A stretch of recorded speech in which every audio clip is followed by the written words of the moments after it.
Good day, everybody. Welcome to hopefully your new favorite web show, Two Guys, One Car. This is episode 4 on the flow, and I'm going to be doing all of those stupid numerical puns for the rest of this series. A lot of pressure there. Yeah, especially as you start getting into the weird numbers. Anyway, topics today. First one is going to be the Chevy Silverado, and is it even worth buying anymore? And apparently most of America is saying no. Then second topic is going to be the Ford Mustang Shelby GT500, which is a mouthful, but not as much of a mouthful as the amount of horsepower it has, 760. So we're going to get into, I don't know, something about horsepower. It might just be grunting and just caveman stuff. Power!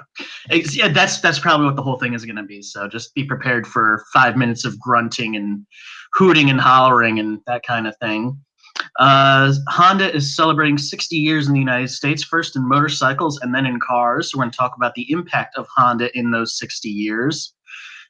Nissan came out with an ice cream truck. That'll be fun because everybody loves ice cream unless you're weird.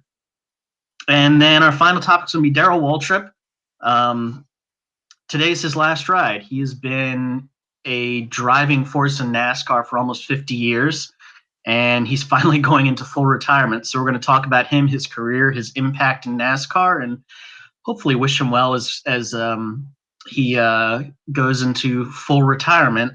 Now, before we get into any of those, I would like to briefly reach out to the family and friends of writer Davey Johnson. It is confirmed that he did pass away after being on a motorcycle ride. They're not quite sure what happened, but they've said it's an accidental drowning.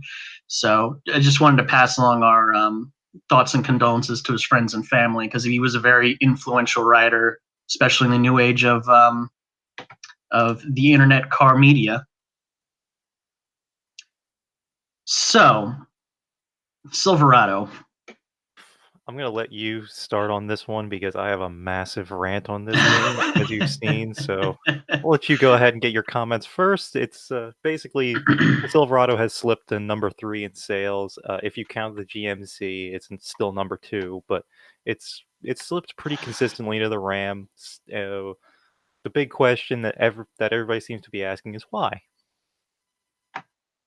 Well, I can tell you one of the reasons why, and the first is that the thing is just goddamn massive.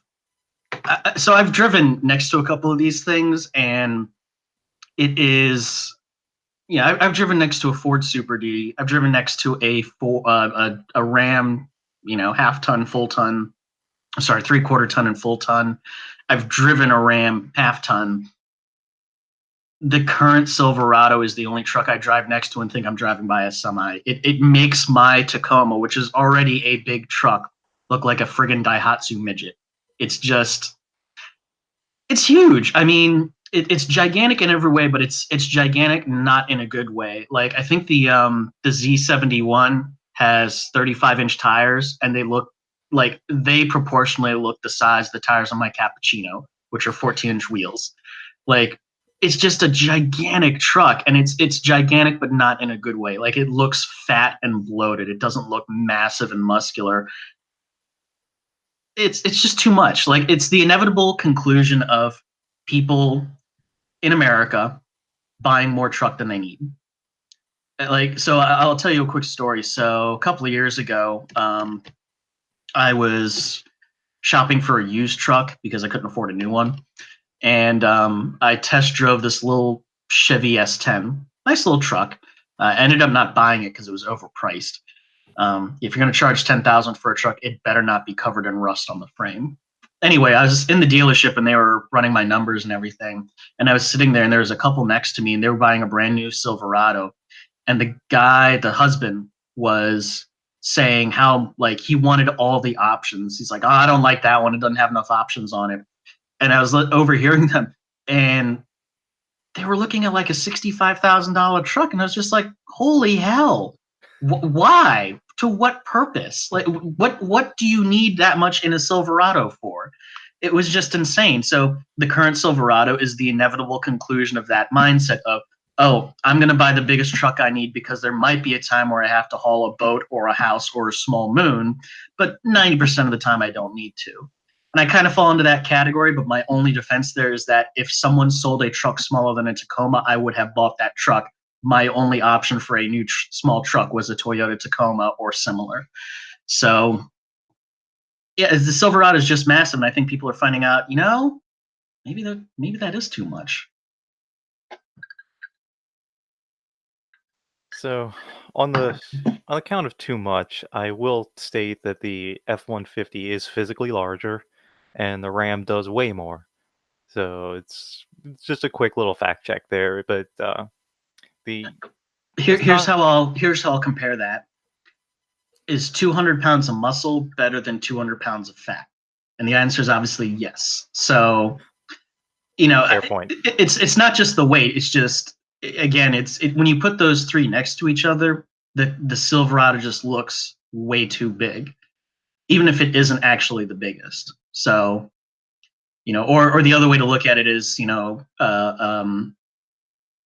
that's actually a bad comparison. I rescind the comment I made in my head. But yeah, it's the whole like muscle versus fat thing. Like, again, even though if those trucks are actually physically larger or heavier, the fact that they don't look it, and I haven't driven any of them, so I can't tell how they drive. But if a vehicle looks and feels huge, it doesn't matter what the actual proportions are. It's just you're always going to feel like you're in some massive behemoth. Glad you mentioned the driving three of them because I have driven all three and had a hand in designing two of them and worked with a guy that designed the third. So another last fact check on some of the towing capabilities there. The brand new Silverado, which came out after the other two trucks, has the least towing of the three by about 500 by about 500 pounds on the Ram and about 1,000 on the V6 F-150. Womp womp. That's really pathetic. But to be fair, it's the twin turbo V6, right? Yes, but Yeah, it's still which fun to automatically makes it. It still makes it badass. Each of those turbos counts for a cylinder, right? Okay, so I'm gonna take us on a journey here. Please do. I'm looking forward to this. So the year was 2017.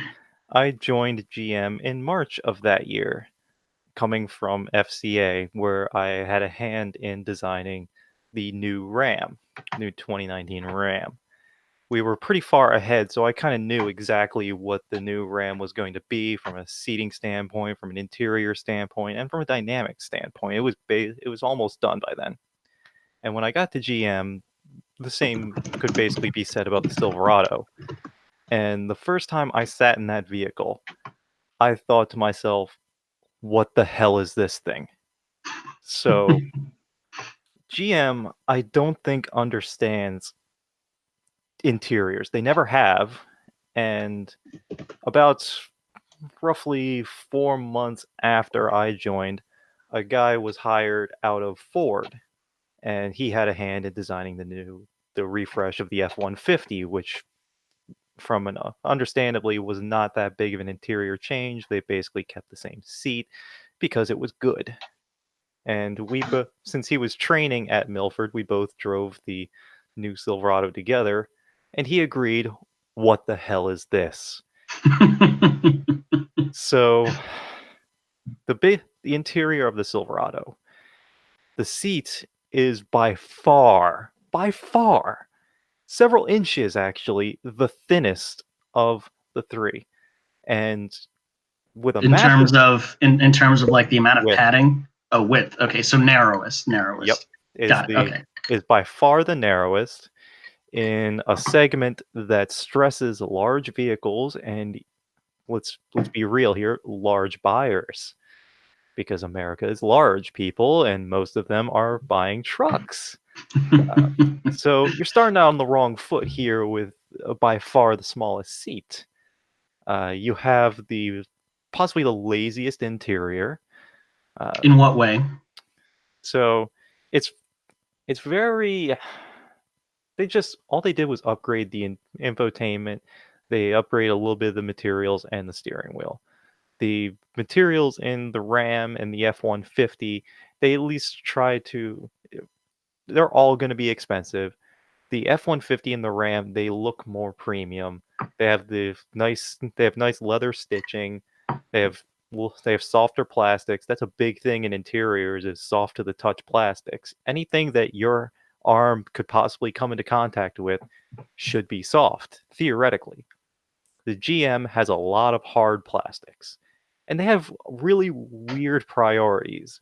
The door is super bulky and has a bunch of little tiny pockets, when the others have large pockets because it's a truck and you can fit a large pocket to fit large things in there. It has For example, a supersized big gulp, which should be the ultimate truck test. How it, many big gulps can you physically fit into the cup holders? exactly.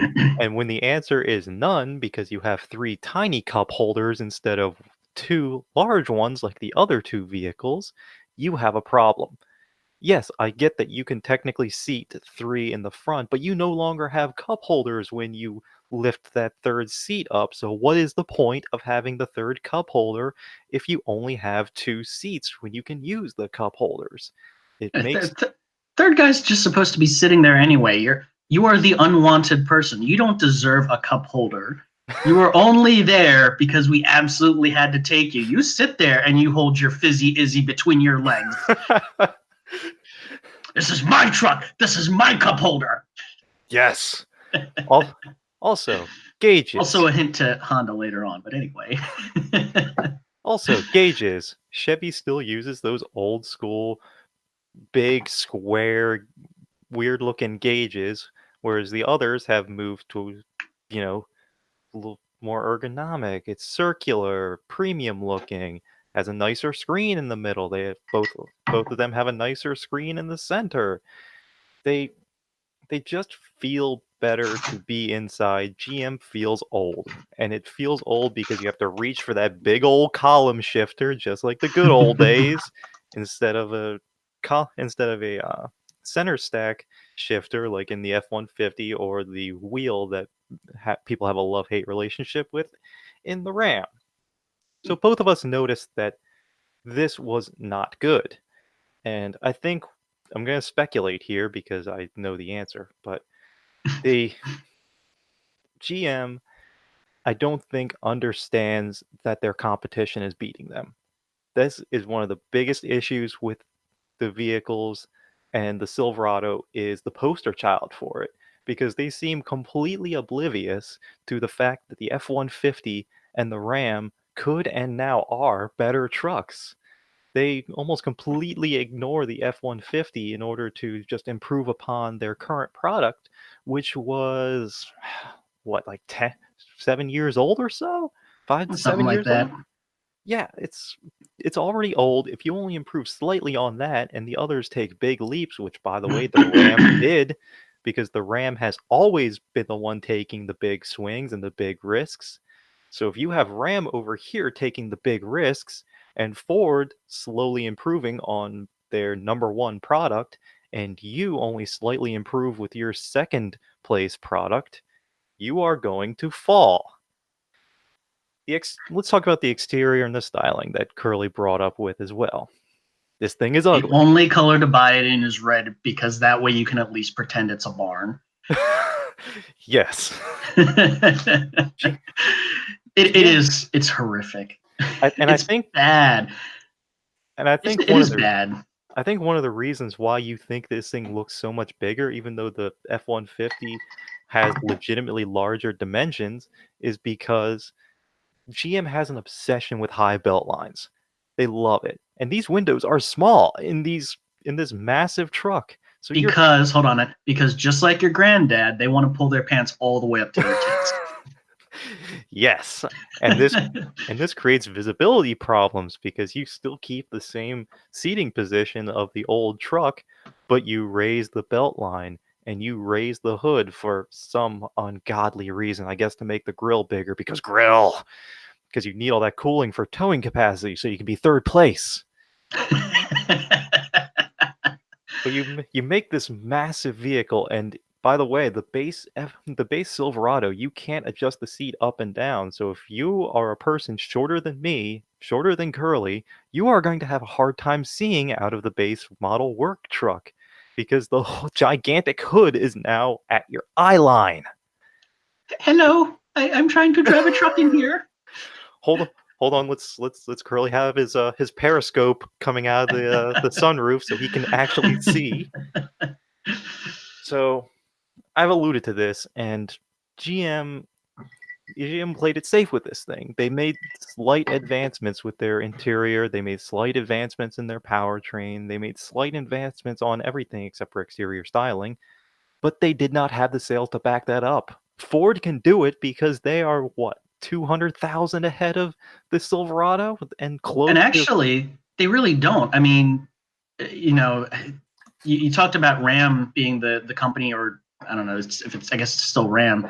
You know, that's the truck that takes the big swings. But I mean, Ford took a pretty big swing too, and they said we're going to start phasing out our V8s. And yet buyers have responded to that positively because Ford has said, all right, we're going to take out the V8, but we're going to provide you with a V6 that's better in every way. And they And went buyers aluminum. are responding to that positively. Yeah, and they gone to aluminum, and it's hilarious that GM was making fun of them, like, oh, we can drop a toolbox, we can drop a forklift full of rocks into the back of our bed, and look, it's not dented. And it's like, first of all, you could see that some of those dents were cut in there. Like, a rock does not make a 90-degree shaped slot in your truck bed. Yeah, it sounds like Chevy in general has spent more time trying to convince people that their vehicles in general are either they're better in some way, or they sit there and they just make fun of their competition, which doesn't work. To be honest, some of the I think the Silverado, the real people ads, they really point to how GM is grasping at straws. Like, one of the ads I remember was, which truck has more trim levels than any other? The Silverado. Like, who gives a shit? What a Like, weird okay, flex. that's great and all, but what does that mean?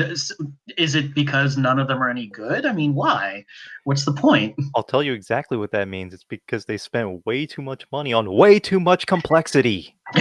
You see, exactly. Or the whole. I think one of the most infamous ads that will come out of this era of car design is going to be the bear ad. Here's an aluminum cage, here's the steel cage, and we're going to release a trained bear, and you decide which cage you want to go in. And of course, everyone goes into the steel cage because fucking duh. I mean, come on. Well, if a bear attacks your truck, your steel If a cage bear is also attacks your going to need truck, replacing. yeah. Well, if a bear attacks your truck, you're screwed. Also, if you're on a truck, you can just drive away, turn on the engine, and go. But no, it's the fact that they spend all of their ads just making fun of each other or going on about quality ads, which, okay, that's actually an achievement, but kind of, it's a participation trophy level achievement. Like, JD Power and Associates quality awards they're not difficult to get. So, No, like, they're all really that's, not. yeah, it's all sort of good fun to do that, but at the end of the day, you're trying to sell vehicles.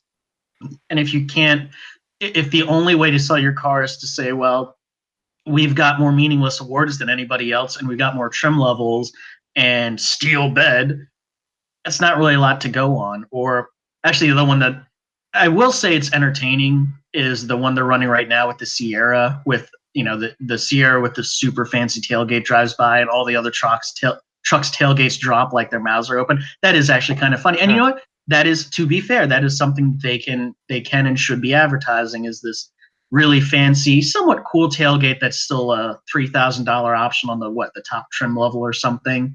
Yes, sir. It is kind of cool. On the other hand, the vast majority of truck owners or Sierra Silverado owners aren't going to buy that because, again, it is part of the top of the line truck. So most people aren't going to say, that's worth it. Most people can go, I could buy Harbor Freight's folding stool for $20 and just leave it in the bed indefinitely, and I could have it stolen 100 times before it becomes worth it to buy this this tailgate that I'm probably going to use twice. So, And I'm glad you brought up the six-way tailgate. I'm gonna fold that into sort of my final thoughts about this. I think the fold. six-way I think the six-way tailgate is stupid. I'm glad It is. It is stupid. it's their one selling point that's only available on the top trim of the one they're not really advertising all that much. That costs $3,000. And let me tell you, the novelty of it runs out real quick because guess what? It's It's a really gimmick. heavy. It's a really, really heavy tailgate. It's not light.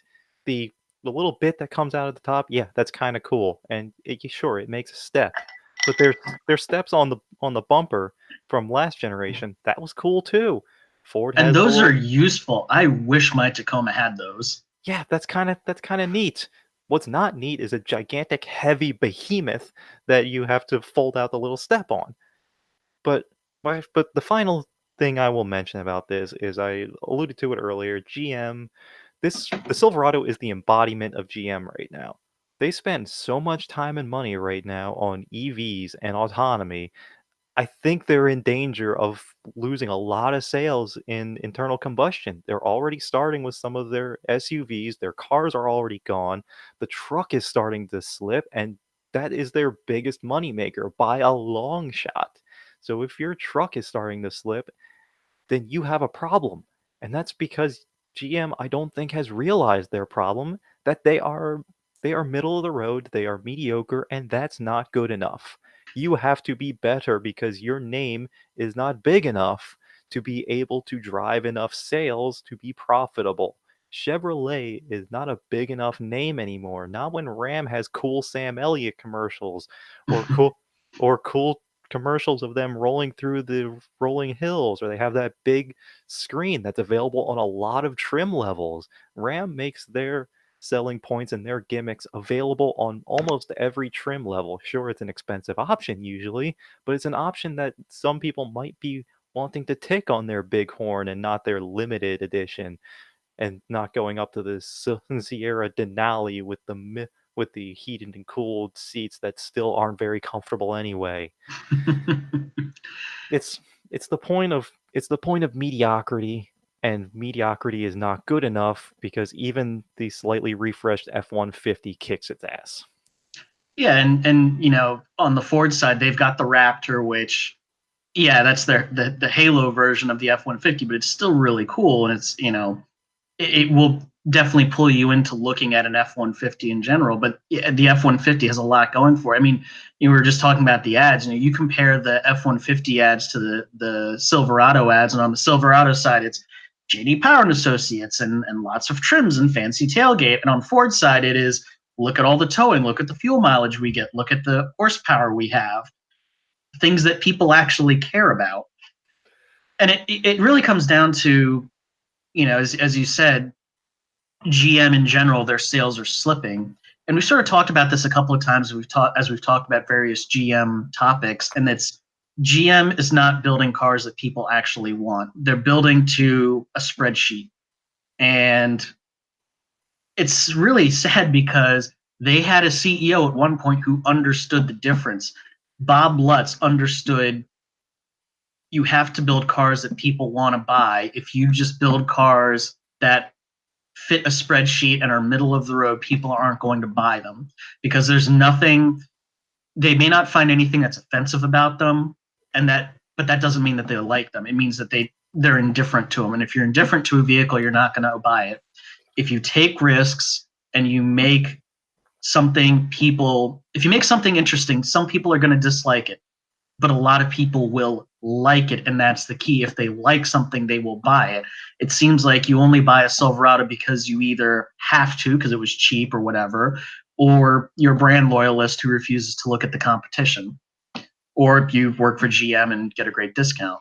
Like that's really the only reason to buy some of those new vehicles. And it's sad because a couple of years ago I test drove all the mid-sized trucks, which at the time were the Frontier, the Tacoma, the Colorado, and the Ridgeline. And I actually really liked the Colorado. I've said my perfect mid-sized truck would have been the Colorado frame and powertrain and suspension with my Tacoma's body and interior on it. because I loved the way the Tacoma looked on the outside. I really liked the interior, and I know there's a lot of complaints about it being simple and gray and kind of flat, but that's what I want. I want a simple truck interior that is durable and easy to use. And for me, for a truck, I don't really care about the driving dynamics. I just want a truck that does what it can do and is comfortable for a long drive, because that's what it's going to do most of the time. And the Tacoma did that. And I was really torn between the two, but at the end of the day, I went with the Tacoma because that's where I preferred being day to day. And the rumor is that the next Colorado, which is going to come in a couple of years, is probably just going to be a warmed over version of the current Colorado Canyon, which that's kind of a shame, because what was good in 2016 is not going to be good in 2022 or 2023, because at that point, all of the mid-sized trucks are going to have some kind of a refresh. I'm sure the Tacoma will probably be a year later when they get their fourth generation, but there's a new Frontier coming. The Gladiator is out. The Ranger is out. Honda will probably have a new Ridgeline. There's going to be a lot of competition. And in that category, GM, they don't just risk being third. They risk falling to dead last. Actually, I take that back, fifth, because the Ridgeline is always going to be the low sales king of that segment, which is a shame, because that is the exact amount of truck most people need. And if that truck could actually tow more than 5,000 pounds, that's exactly what I would have bought, because out of all the trucks I drove, that was the one that was best by far. And also had a cool tailgate that wasn't super heavy. So speaking of cars that people actually want to buy, people always want to buy Shelbys, especially when they're Shelby Mustangs, and even more so when they're the GT500. But I guess the question is going to be, are people going to buy a 760 horsepower Mustang Shelby GT500 and not immediately kill themselves? I don't think that matters, because if they do kill themselves, it still counts as a sale. This is true. And there's a few people. It's interesting when you hear people compare that to the Hellcat, and like, oh, or the Demon, because it does have more power than a Hellcat. So, well, the Dodge Demon has more power. It's like, yeah, but it can only use it a quarter mile at a time in a straight line. The GT500 will at least be able to go around a corner, maybe even a second corner. Also, the caveat is the Demon only has maybe 40 horsepower more normally. You have to get the full 840. You have to change half the car. Yes, this is true. Yeah, you got to throw in the intake and a different ECU, and you got to put in race gas, and yeah, and again, it's a quarter mile king, whereas at least the GT500 will be a sports car ish. Yeah. Again, it can do a corner, maybe a second corner, maybe on a big enough track a third corner, but that is going to be fry. Exactly. That'll be a car I'm sure people will track day it, but it'll be one of those cars where you blow by the Miata on the straightaway, and then you get into the chicanes and you have to wave by the Miata that you passed and put a quarter mile on the straightaway before. That to me, that actually, the GT500 is kind of what's wrong with sports cars today, or at least I wouldn't necessarily say sports cars, but muscle car sports cars, is that 760 horsepower is just a dick measuring contest. Oh, look at all the horsepower I have. Yeah, but can you use it? Is that going to be fun, or is that going to be terrifying, because it either doesn't have enough tire, or I mean that's probably just going to be more power than that chassis can truly handle. And some people find being on the edge of crashing and crapping yourself fun, but I certainly don't. So we'll see how it's going to be able to handle it, because we have not seen the limits of the new S550 Mustang. So it'll be interesting to see if this one can take it, because the Camaro certainly can. Well, it can take 650. The Camaro takes 650 with relative ease with the ZL1 and the Alphabet Soup 1LE. So that car also has near racing slicks on it. And you think the GT500 isn't? This is true. Yeah, we'll see. We'll see. The horsepower is certainly something that gobsmacks you, because that is a lot of horsepower. To put that into perspective, that is more than 100 horsepower more than a McLaren F1.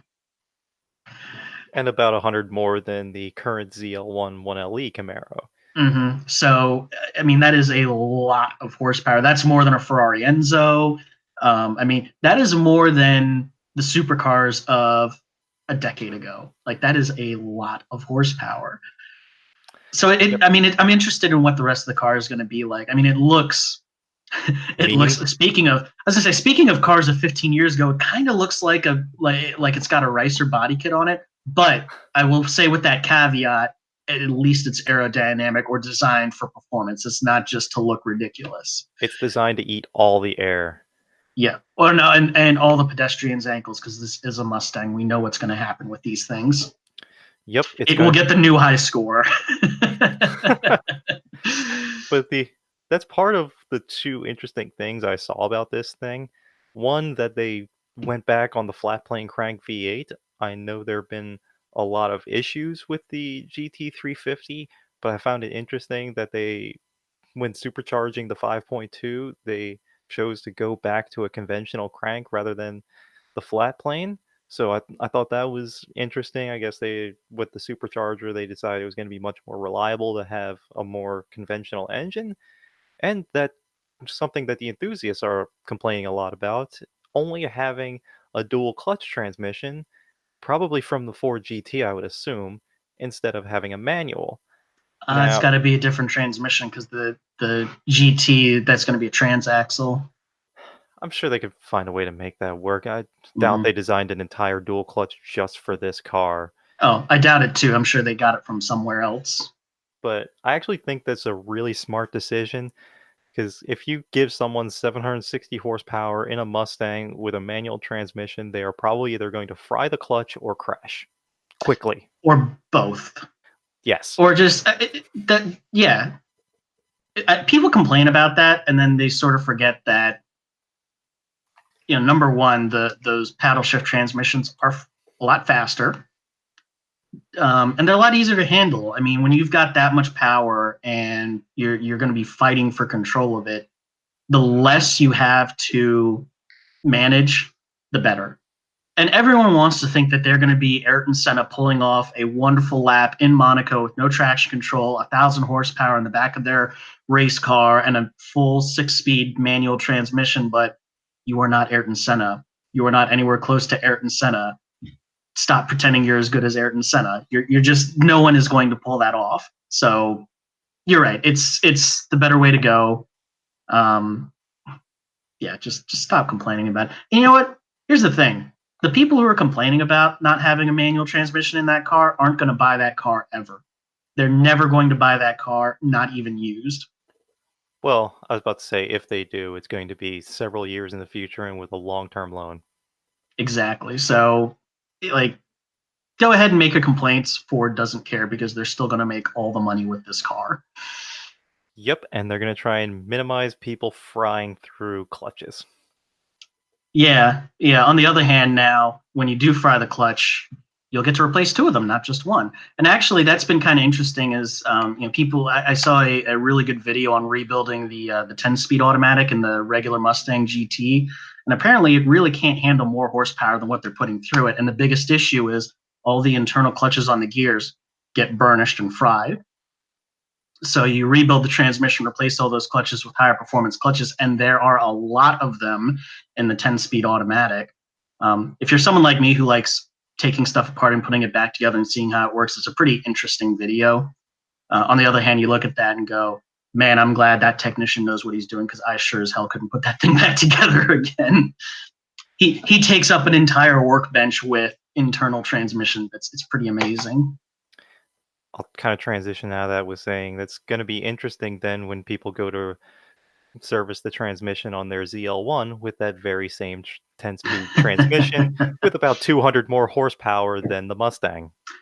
Yeah. Well, I mean, the drag launchers just seem to be what get it. So, And I bet ZL1 owners will do that. Oh, you think? That's pretty obvious. So speaking of cars that you wouldn't think drag race, but the fastest front-wheel drive cars in the world are Hondas. Honda, 60 years in the U.S. They originally started at also like in Japan with just selling motorcycles. And in fact, they just showed off. They restored a couple of, or no, a single Chevy fleet side pickup truck because that was their delivery vehicle in California because Honda didn't make a pickup truck in 1969. And that's how they would deliver their mopeds. And, Honda's had a huge influence on American culture, whether you sort of want to believe it or not. I mean, the Beach Boys, crap. I should have looked this up. But there's a '60s surf song about riding your Honda 4-speed, because it was a Honda Cub, which was, and I think still is, the best-selling motorcycle ever. They sold hundreds of millions of those things, and I think they still sell them overseas because it's a super simple bike. It can do highway speeds. It's really reliable and it's dirt cheap. Like, it is everything you need for the most basic of transportation. And that's how Honda got their start in the United States. And then they started bringing over cars. And now some of the best selling actual cars in the United States are Hondas. I think the Camry is still king, but the Accord is right behind it. And in my opinion, the Accord is a better car. I've always been a fan of Honda. I was literally born in a Honda. When I was born, I was brought home from the hospital in a Honda. It was a first generation Acura Integra. I've owned four since: two Integras, a CRX, and what Tom calls the Curly Mobile, which was a Honda CRV, the first generation, which I think is the perfect family car. And interestingly enough, despite owning four Hondas, none of them have had VTEC. I have not experienced the VTEC, bro. But if I were to experience the VTEC, I would want it to be an Integra Type R, because that is, in my opinion, and I think in a lot of people's opinions, the best front wheel drive car ever made. It was that perfect balance of lots of power, relatively speaking, and really, really, really good handling. It is still one of the best handling front wheel drive cars ever made. It still has one of the highest output naturally aspirated engines ever made. And it was just that perfect, it was meant to be the best that that car could be in every sense of the word. And they really achieved that. And if Honda made a new Integra Type R today, I would buy the hell out of that car. And on top of being 60 years in North America or the United States, it's also Honda's 25th year in IndyCar. And that goes between CART and the IndyCar Series / the IRL. And because of that, Honda is running a 25th anniversary livery on Graham Rahal's car. Now they're actually running what used to be the Miller Genuine Draft livery, which is annoying because Miller is no longer sponsoring IndyCar, and I kind of dislike when they steal liveries for other sponsors. But they are having the original Powered by Honda logo from 1994 on the engine cover, and that is pretty cool. So I'm looking forward to that. And of course, an interesting fact about Honda and IndyCar in 1994 is their engines were garbage. Pure garbage. They were powerful enough, but Honda didn't make the block strong enough, and the block would flex and it would seize up all the bearings. And then halfway through the race, the engine would explode spectacularly. And I think in mid-Ohio, Bobby Rahal's home race, it exploded on the front straightaway in front of all the grandstands with all of his friends and family in it. So good job, Honda. Oh, and of course, again, Honda's biggest plant is in Ohio, so it's also in front of all the Honda people, because that was a race that they're hoping to do well at, and the engine exploded in front of all the people who cared about it. It was pretty ironic. But 1994 was a crap year. They got their act together. They made a better engine, and they have been kicking butt in IndyCar ever since. So Honda, I love them. They kind of lost their way for a little while, but they're starting to pay attention to fun cars again, and they actually build cars that people want, even if they have funky interiors and sometimes way overstyled exteriors. People want them, and people buy them. To be fair, they ride a lot on reputation, just like Toyota these days. They've gotten better recently, but they still ride a lot on reputation. They do, and they're turning that ship around. I mean, there was a point about 10 years ago. I would say between 2003 and probably about 2012. There's about a 10-year period where Honda got really lazy. They dropped all their performance cars. They had a huge dip in reliability because they were looking for cost cutting and trying to push sales, and it didn't work. It completely backfired. And in the last 5 to 7 years, they've really been trying to change that again. They're building cars that people want. They've made their reliability a lot better, and it's working. And I think one of the biggest culminations of that is finally bringing the Civic Type R to the United States. Um, and that was like that car in particular showed how messed up Honda's priorities were, because for the longest time they said, well, there's only room for a single Type R in America. And that made sense in 1997 when the Integra Type R was the Type R. But then they stopped making the Integra. They didn't bring the RSX Type R over here. And then they still said there's only room for one Type R in America, but they weren't selling a friggin' Type R. Like, yeah, so Honda, they kind of forgot what made themselves good, but they seem to have found that again. And making a change like that takes a long time, but they are making that change. And again, I think it's showing up in the vehicles they make. That, like I said, a few minutes ago, the Ridgeline was by far the best midsize truck out there.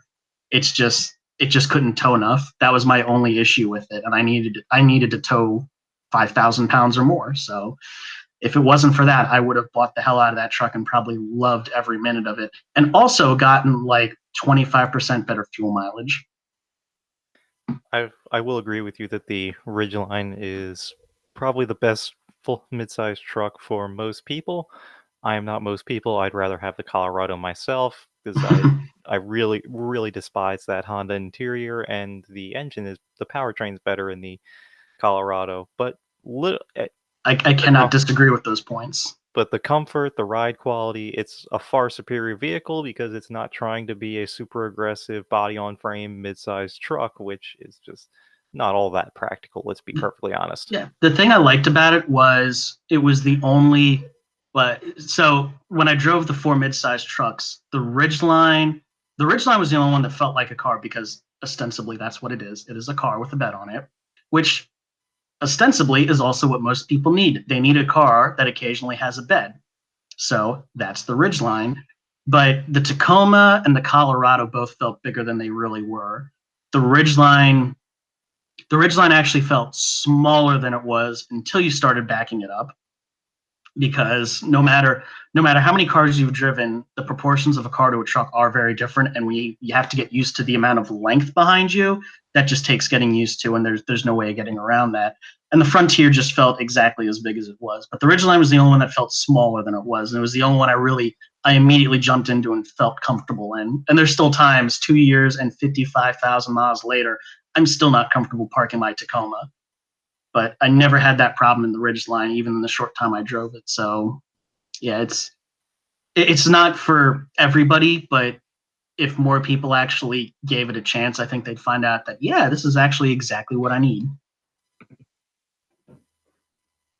But it's not body on frame, though. That scares Americans. Americans are stupid. That's fair. And I include myself in that list, by the way. So I know you do like a couple of Hondas, like, for example, the S2000. Well, yes, you mentioned your favorite, and the S. I actually had to think really hard because I have no nostalgia for Honda. I did not grow up with Hondas like you did. I grew up with Chrysler products, so a little weirder. But the S2000, I think, of all the cars that Honda makes, and Honda has made some good cars over the years. You've named several of them. It's the only one I really desire because it's the one that has just a really cool trick in its segment. It's probably one of the coolest small convertibles ever made.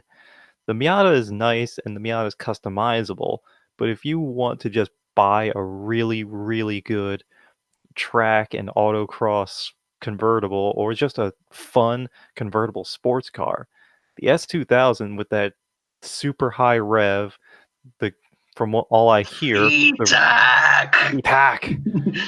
from what I hear, the excellent dynamics and the excellent gearbox and everything, pointed at the driver because my S2000.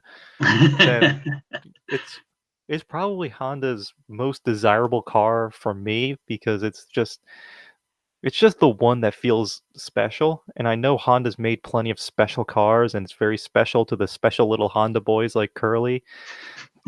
But the S2000 really feels special for everyone, and the only other car I can think of that was really special for everyone was maybe the NSX because it shook the supercar world at the time. It's it's not so much. It's really time has passed it by. Aside from the style is still really nice, but time has passed some of the technology by. But Oh yeah. at the Oh time, yeah. the NSX was a world beater, and that was really cool. It's the only other vehicle from Honda that I could see being truly special. But of the vehicles that I could come close to affording, and sadly, the S2000 is like half the price of the NSX these days, which is kind of sad. But yeah, but the S2000 is attainable and it's special, and it's really cool. And I think The this is a S2000 is the Miata, but everyth's been cranked up a little bit more. It's a bigger car. It's got more power. It's got more grip. It looks a little more aggressive. Um, but you're right. It is very special. See, what I think Honda has typically done the best is they go into a segment and they analyze that segment and they go, what makes people buy the car in this segment? And they figure out how to take out all those things that people want and make them even better. So the S2000 is a perfect example. They say, okay, let's build a small two-seater sports car. Well, what are the things people like? They like high revving engines. All right, let's give it a engine that redlines at 8,500 RPM. Let's make it super lightweight. So there's a good amount of aluminum in it. The whole car has been pared down to be very simple and slim. Manual convertible top. Let's make it handle really good because people like the driving dynamics. It has some of the greatest driver feedback in a small car. I've driven an S2000 and that car really communicates with you very, very well. So it was everything that a Miata was, but more and better. Honda did that with the NSX. Not more engine, but more reliability, more comfort, more value for your money. In many ways, it handled better than most of its contemporaries. I mean, it was a really good package. I've also included the Honda Element in that group. It was that was a car that was, people didn't know what to do with it, but it sold really well because, wow, this thing is really practical and it's really simple and it's got a ton of space. And, it can do all the things you need of a bigger car, but it's still really small and gets good gas mileage and is super reliable Honda. But then the thing is, Honda will do all that, and then they have no idea how to follow it up. And the S2000 and the NSX and the Element are all perfect examples of that. Really, really, you know, um, sort of world shattering when they came out, and then they just faded into oblivion because Honda did that, and they go, well, now what do we do with these things? well, to take a hard turn here, speaking of not knowing how to update and fading into oblivion, let's talk Nissan for a bit, shall we? Sure, why not? They So, do actually occasionally have a cool thing like an ice cream truck that's completely electric, and aside from the cow farts made that went into making the milk for the ice cream, no emissions, which is, to be honest, that is actually kind of cool. but if you want to get into some science for a second, it's actually not the cow's farts that cause all the carbon monoxide or carbon dioxide. It's What's methane there, for them? sorry, methane. It's actually secretion out of the mouth, so it's more like a belch. It's both. Both of these Cow things happen, cows don't actually fart. but they do defecate, and there's a lot of methane in those defecations. You have methane in your defecations. Yes, I do, actually, as do you, my friend. Yes, but So getting farts away and from the weird stuff, farts and back to poops the aside, cars. uh, But so they're so much fun to talk about. so pun fully intended. This is the coolest thing Nissan has done in a long time. Ha ha ha. The they have this really nifty setup where they use a lot of kind of their old school leaf batteries. They hook up, I believe, some solar panels to the top, and they use what they call the roaming energy system, which uses a portable power pack that can deliver energy as needed. Has a range of about 124 miles, which also runs. I think that also includes them running their refrigerators. There's no room in the little Nissan NV2000, so I guess it makes it a little more personable than reaching down to hand kids ice cream. But it's a creative solution that I'm really, really surprised we haven't done yet, because we do still have these diesel belching, generator having ice cream trucks, and we've had battery tech.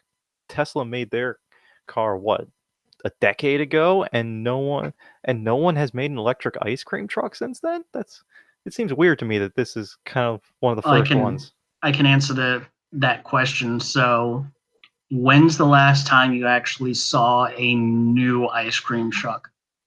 Like one that was not a 1990 Chevy van that was converted? And the answer is probably never, unless you live in like a really big city where they can afford that. Like, I mean, ice cream trucks they're small businesses, so yeah, people aren't going to buy those because they're going to run their current ice cream truck into the ground and only replace it when they absolutely have to. I will say that ice cream truck concept probably won't work in America because you kind of do want to be behind a wall when the kids get crazy, and you drive through certain neighborhoods in the United States. You don't want to be standing outside with your vehicle full of ice cream and money. But no, it's a neat idea, and it's a great concept. I think the only thing that would make it better is if the generator ran on a fuel cell. That would, to me, would actually make it cooler, because I like the idea of recycling the batteries, but the fuel cell to me would make that thing like much more practical. So I mean, I'm yeah, not harping on it. It's just that was the thing I thought would improve it even more. that could be cool. We've discussed the issues of hydrogen before, but Mm-hmm. I think we could solve the whole have to get out of the vehicle by Well, one of the here's how other we companies. hold on. Here's how we solve this, right? So there's methane coming out of the cows. Let's capture that methane, because methane is a big part of natural gas. Convert that into hydrogen, and there's the hydrogen for your fuel cell, and then you completely take care of the emissions. And That's Curly has science. and Curly has now made a vehicle that runs on cow farts. Yeah, look at me. Saving the world one podcast at a time. Speaking of cow farts, I have no better way to transition this. Let's move on to DW. How about let's go with hot air. Daryl Waltrip. So Daryl Waltrip is retiring, which I think this means he's probably still going to do stuff with NASCAR, but he's just not going to be. He's going to be doing it on his own terms. It's not on a schedule. Um, he's been an announcer for 18 years now, 18 seasons, and to be fair, he was very influential. He's always been an influential person in NASCAR. If you're a fan of NASCAR at all, I highly recommend DW: A Lifetime Going Around in Circles. It's his autobiography. It was written right when he first started with Fox, but it's really good. It's got a bunch of great stories. I mean, he's one of those drivers. He literally came up from nothing. He lived in a very poor house. He lived race to race. I mean, he raced. That money went to buying food and bills, and a little bit went into the car, and then he would race again for whoever would hire him. But he figured out how to get people to pay attention to him, to the point where track owners wanted him to show up because they knew he would create a controversy, and people would show up either to cheer him or to boo him. And track owners figured out, hey, we don't care if people are booing. If they're here, we've sold a ticket.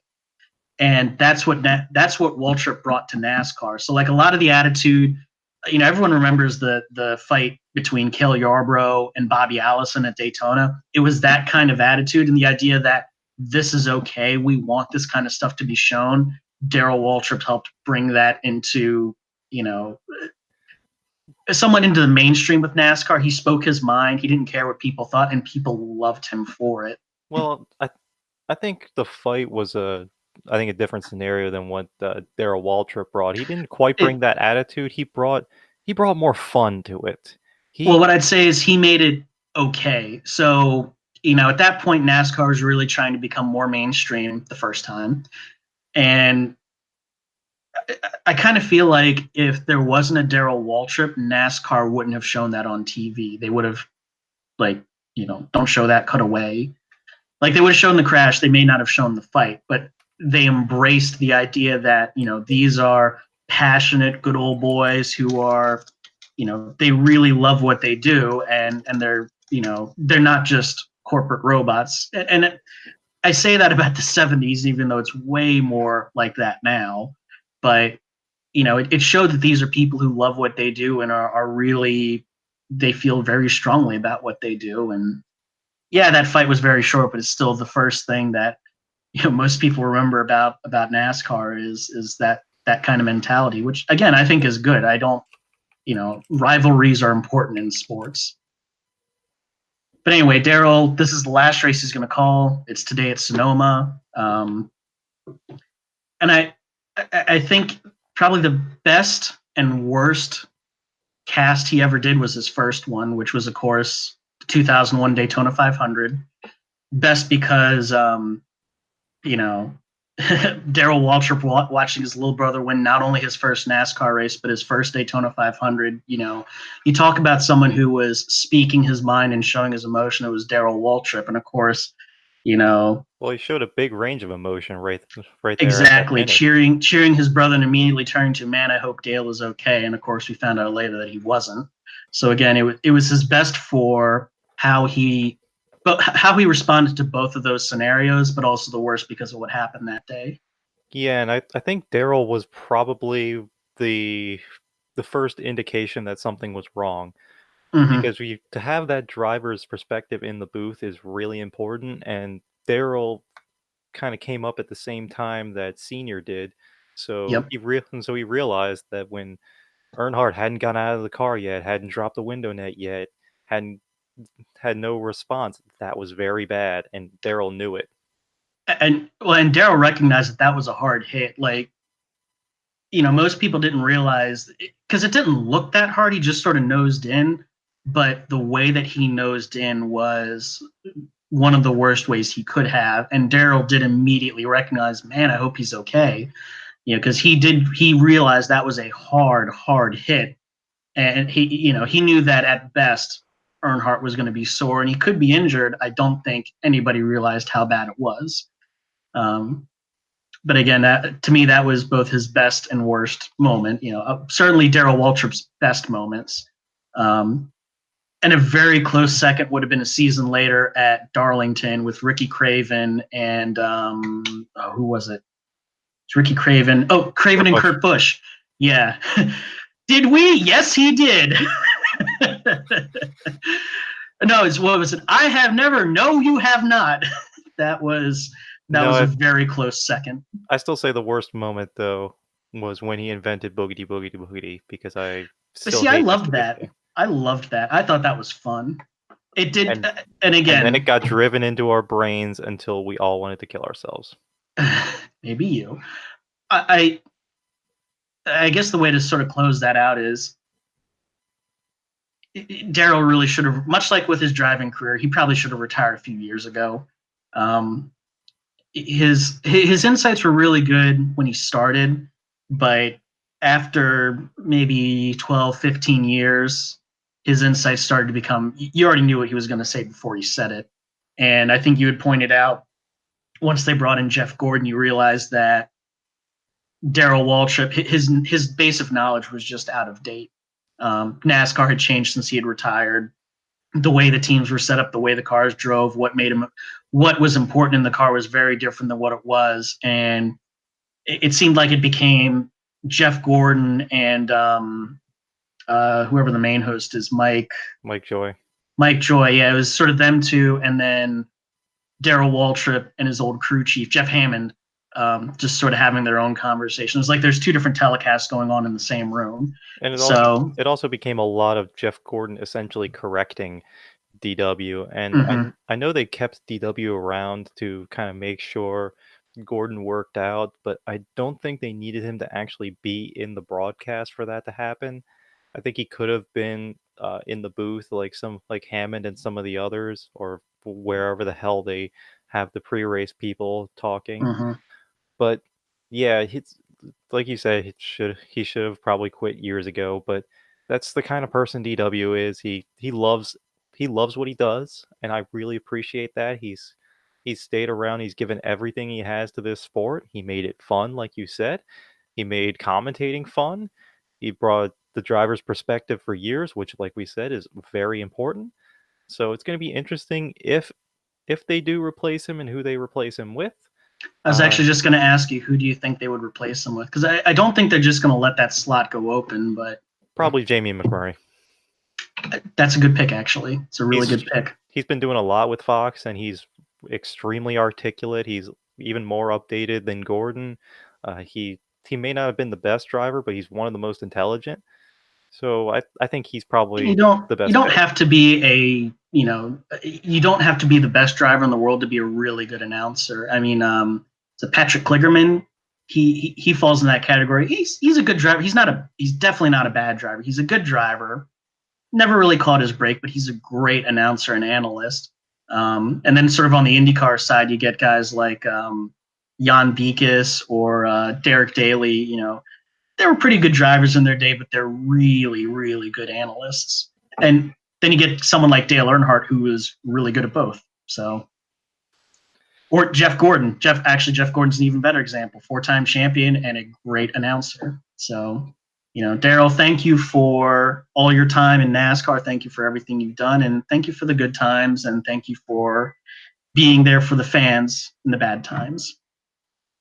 Yep. So with that, the French Grand Prix is about to start. So let's end this thing and go watch some Formula One. And if anybody other than Lewis Hamilton wins today, that's going to be a huge surprise. Sad.